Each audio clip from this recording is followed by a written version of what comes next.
Hello दोस्तों। मैं शिशिर आपका फिर से स्वागत करता हूं आपके अपने यूट्यूब चैनल शिशिर यूट्यूब वाला पे दोस्तों। तो आज पॉलिटी का फोर्थ लेक्चर है। ऑलरेडी 3 लेक्चर्स हमने कंप्लीट कर लिए हैं। जिन्होंने नहीं देखा वो जाके वीडियोस को देख सकते हैं, पुराने वीडियोस को।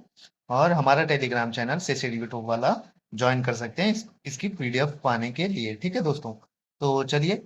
और ऑलरेडी केपीएस पीआरटी की और टीजीटी पीजीटी के इंटरव्यू की प्रिपरेशन हम इसी अपने यूट्यूब चैनल पे कर ही रहे हैं। बाकी चलिए आज स्टार्ट करते हैं। भारतीय संविधान के कुछ विदेशी स्रोत, मतलब क्या चीजें कहाँ कहाँ से ली गई हैं हमारे संविधान की, क्या क्या विदेशी और विदेशों से लिया गया है।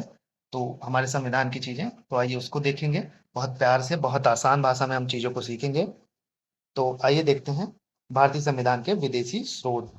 ब्रिटेन से क्या क्या लिया गया है, ये question direct UP TET, C TET, T triple S B, super TET में और यूपी ट्रिपल एस सी के एग्जामिनेशन हो गए, वीडियो के एग्जामिनेशन हो गए, सब में क्वेश्चन पूछे जाते हैं। क्योंकि मैं बिल्कुल बेसिक से अब तक करा रहा हूँ, तो आपको पढ़ना चाहिए ये चीजें। आपके कोई भी क्वेश्चन नहीं छूटेंगे यहाँ से।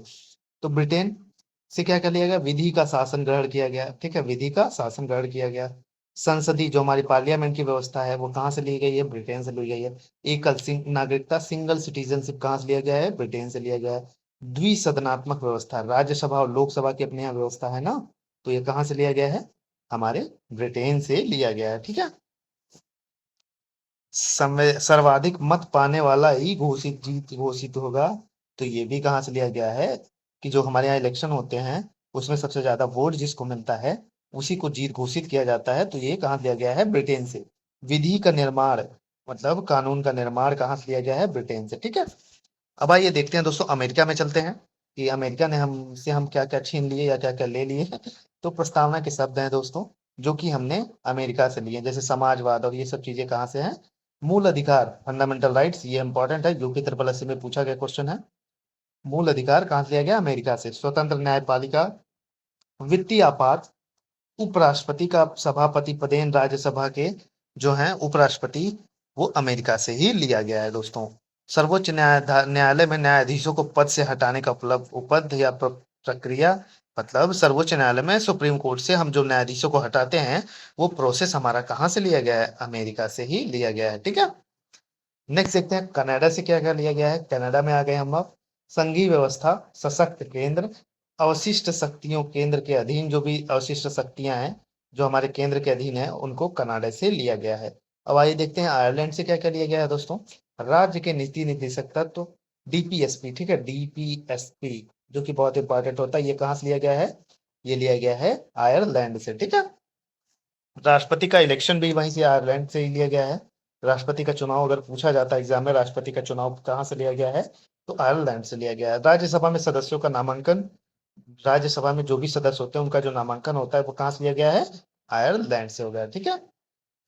अब आइए साउथ अफ्रीका से देखते हैं क्या क्या विदेशी स्रोत हैं जिन्होंने जिन जिन चीजों को हमने लिया या अडॉप्ट किया। संविधान में जो अमेंडमेंट करते हैं, ठीक है, अमेंडमेंट करते हैं संविधान में, तो ये कहाँ से लिया गया है, ये हमारा दक्षिण अफ्रीका से, साउथ अफ्रीका से लिया गया है। राज्यसभा के सदस्यों का निर्वाचन, जो राज्यसभा के सदस्य होते हैं उनका जो इलेक्शन होता है, जो निर्वाचन होता है, वो भी हमने दक्षिण अफ्रीका से लिया है। ठीक है। ऑस्ट्रेलिया से समवर्ती सूची लिया है। जो हमारी 3 सूची होती है ना, कंकरेंट लिस्ट, स्टेट लिस्ट, ठीक है, राज्य सूची और केंद्र सूची और समवर्ती सूची। ठीक है। तो कहाँ से लिया गया है, ऑस्ट्रेलिया से लिया गया है। जर्मनी से देखते हैं दोस्तों क्या, आपात उपबंध के अंतर्गत मूल अधिकार का निलंबन, 20 जो है हमारा मूल अधिकार जो है वो निलंबित कर दिया जाता है जब हमारे अंदर हमारे देश के अंदर आपातकालीन स्थिति हो जाती है। तो ये कहाँ से लिया गया है, जर्मनी से लिया गया है। रूस से क्या लिया गया है, फंडामेंटल राइट्स, रूस से लिया गया है। यह क्वेश्चन पूछा जाता है, इंपॉर्टेंट है, नोट कर लीजिए। प्रस्तावना के न्यायिक आदर्श, ये कहाँ से लिए गए हैं, रूस से लिए गए हैं। ठीक है। अब आइए आगे देखते हैं फ्रांस से क्या क्या लिया गया है। गणतंत्र व्यवस्था, जो भी है गणतंत्र व्यवस्था, स्वतंत्रता, समानता, बंधुता, ये सब कहाँ से ली गई हैं, फ्रांस से लिया गया है। ठीक है। आइए जापान से देखते हैं दोस्तों क्या क्या लिया गया है। विधि द्वारा स्थापित प्रक्रिया, जो भी हम कानून स्थापित करते हैं वो किस प्रोसेस से स्थापित करते हैं, ये जापान से लिया गया है। ठीक है। तो चलिए अब नेक्स्ट टॉपिक पे चलते हैं। हमने देख लिया कि क्या चीजें कहाँ से ली गई हैं, इंपॉर्टेंट है, यहाँ से क्वेश्चन पूछ लिए जाते हैं डायरेक्टली या इनडायरेक्टली। अब आइए हम संविधान की विशेषताएं देखते हैं। ठीक है, हमारे संविधान की क्या क्या विशेषताएं हैं, यहाँ से क्वेश्चन पूछे जाते हैं। तो आइए देखते हैं कि संविधान की विशेषताएं क्या क्या हैं। ठीक है, पहली बात तो हमारी संविधान लिखित संविधान है। ठीक, लिखित और अलिखित दोनों है। हमारा संविधान कैसा है? लिखित संविधान, क्योंकि विविध धर्म संस्कृति के लोग रहते हैं भाई हमारे देश में, हमारे विविध संस्कृति के लोग रहते हैं। ठीक है, जिसमें 395 अनुच्छेद होते हैं, 22 भाग होते हैं, 12 अनुसूची होती है। ठीक है, ये याद रखिए कि हमारा संविधान की विशेषता पहले क्या है? ये हमारा संविधान लिखित संविधान होता है। ठीक है, क्योंकि हमारे देश में विविध धर्म के जाति जाति के लोग, विभिन्न संस्कृति के लोग रहते हैं, इसीलिए हमारा संविधान लिखित है, जिसमें 395 अनुच्छेद है, 22 भाग हैं और 12 अनुसूचियां हैं। ठीक है, अब आइए देखते हैं दूसरी विशेषता क्या है हमारे संविधान की। हमारा जो संविधान है दोस्तों, वो अंशतः आधा कठोर है, अंशतः लचीला है। मतलब ना हम इसको कठोर कह सकते हैं, ना लचीला कह सकते हैं। ठीक है, हमारा संविधान ऐसा है कि आधा कठोर है और आधा लचीला है। ठीक है, फ्लेक्सिबल है। संसदीय प्रणाली को अपनाया गया है। हमारे संविधान की एक विशेषता ये भी है कि पार्लियामेंट्री सिस्टम हमारे यहाँ चलती है। पार्लियामेंट्री सिस्टम, ठीक है, जो सदन संसदीय शासन प्रणाली होती है वो अपनाया गया है। ठीक है, ये भी हमारे संविधान की विशेषता है। चौथा है विशाल एवं विस्तृत संविधान। हमारा संविधान सबसे विशाल है और बहुत विस्तृत है, विस्तारित है। ठीक है, ये हमारा विशेष संविधान की पांचवी विशेषता हो गई। ठीक है, एकात्मक व संघात्मक लक्षणों के से युक्त है। ठीक है, मूल अधिकार दिए गए हमारे संविधान में, सबको मूल अधिकार दिए गए हैं, ये भी एक विशेषता है। राज्य के नीति निर्देशक तत्वों का उल्लेख किया गया है, डीपीएसपी का उल्लेख किया गया है हमारे संविधान में। नागरिकों के मौलिक कर्तव्य हैं, कुछ न कुछ नागरिकों के मौलिक कर्तव्य हैं भी हमारे संविधान में इंक्लूड किए गए हैं। स्वतंत्र न्यायपालिका होगी हमारी एक, ठीक है, जो कि अपने मन से करेगी चीजों को, मतलब उस पर किसी का हक नहीं होगा। देखते हैं नौवां 10वां क्या है? संसदीय प्रभुता एवं न्यायिक सर्वोच्चता में समन्वय। विशालतम संविधान, हमारा ड्राइवर जेनिंग्स ने कहा कि हमारा संविधान सबसे विशाल संविधान है। आइए 12वां देखते हैं। कुछ शब्द होते हैं जिनके मतलब हमको नहीं पता होते हैं कि क्या होते हैं, बस जनरली यूज किए जाते हैं, तो आइए आज हम आपको वो भी सिखा देते हैं। प्रभुता संपन्न है, हमारा संविधान प्रभुता संपन्न है। मतलब वह राज्य जो बाह्य नियंत्रण से मुक्त हो, अपनी आंतरिक व विदेशी नीति का निर्धारण स्वयं करता है। भारत की प्रभुता भारत की जनता में निवास करती है। तो प्रभुता संपन्न, हम कहते हैं ना हमारा देश प्रभुता संपन्न है, मतलब कि हमारा देश पर हमारा किसी की नियंत्रण नहीं है। हम आजाद हैं, हम अपने देश के आंतरिक विदेशी नीतियां, पॉलिसीज, फॉरेन पॉलिसीज और हमारे इंटरनल पॉलिसीज हैं, जो उसका निर्धारण हम स्वयं करते हैं। ठीक है, और हमारी प्रभुता जो है, भारत की प्रभुता है, वो जनता में निहित करती है, जनता में निवास करती है। ठीक है,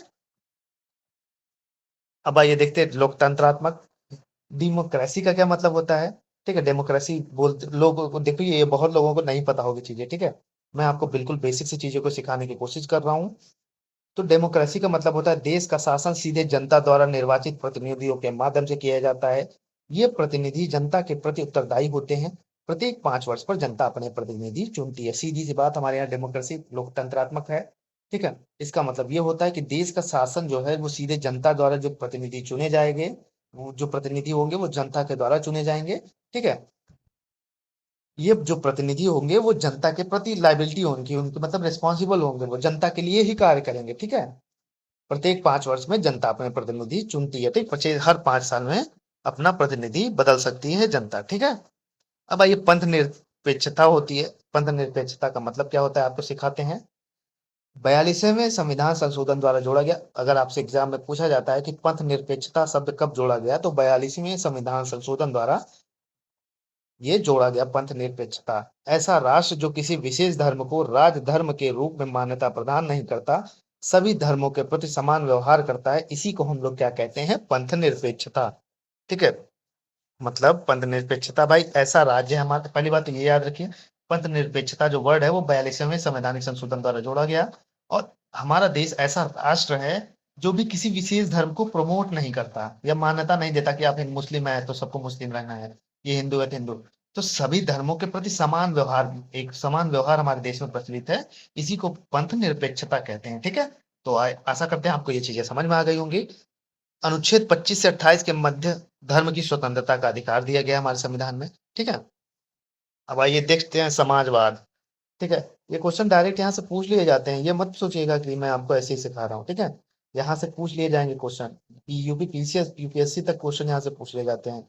समाजवाद, इसे भी 42वें संवैधानिक संशोधन द्वारा जोड़ा गया। अगर आपको क्वेश्चन पूछता है कि समाजवाद शब्द कब जोड़ा गया, तो 42वें संवैधानिक संशोधन द्वारा जोड़ा गया।